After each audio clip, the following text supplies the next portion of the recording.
ఈ కథ వెలుగును పంచే దేవుళ్ళది కాదు, చీకటిని శాసించే రాక్షసులది కాదు, ఆ రాక్షసులను ఆడించే రావణుడిది కాదు.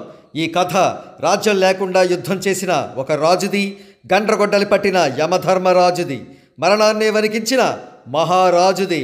నటసింహం నందమూరి బాలకృష్ణ నటించిన అప్కమింగ్ ఫిలిం డాకు మహారాజు టీజర్లోనివి ఈ డైలాగ్స్. హీరోయిజాన్ని ఎలివేట్ చేసే వెరీ పవర్ఫుల్ డైలాగ్స్. అయితే ఈ డైలాగ్స్ మినహా విజువల్స్లో పెద్దగా చెప్పుకోవడానికంటూ ఏమీ లేదు. విజువల్స్ అన్నీ రొటీన్గా వస్తూ పోతూ ఉంటాయి. ముందుగా కొంతమంది విలన్స్ని చూపించారు, ఆ తర్వాత బాలకృష్ణ మరికొంతమందితో కలిసి గుర్రపు స్వారీ చేయడానికి కూడా చూపించారు. ఇంతలో కొన్ని యాక్షన్ సీక్వెన్సెస్ కూడా వస్తాయి. చివరిగా బాలకృష్ణ గారి లుక్ రివీల్ అవుతుంది. ఈ మొత్తం టీజర్లో బాలకృష్ణ గారి క్యారెక్టరైజేషన్ మనకు అర్థం అవుతూ ఉంటుంది, కానీ స్టోరీకి సంబంధించి చిన్న క్లూ కూడా వదలలేదు మేకర్స్.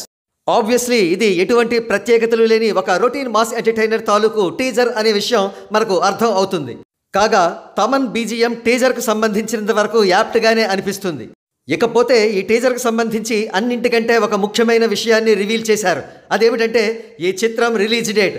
ఎస్, ఈ సినిమా జనవరి 12, 2025న సంక్రాంతి కానుకగా విడుదల కాబోతోంది. సో ఎన్బికే 109 టైటిల్ వచ్చేసింది, రిలీజ్ డేట్ కూడా వచ్చేసింది. ఇక బాలకృష్ణ ఫ్యాన్స్లో ఫుల్ జోష్. ఇక బాబీ దర్శకత్వం వహించిన ఈ చిత్రానికి సంబంధించిన రాబోయే ప్రమోషనల్ స్టాఫ్ ఏ విధంగా ఉంటుందో వేచి చూద్దాం.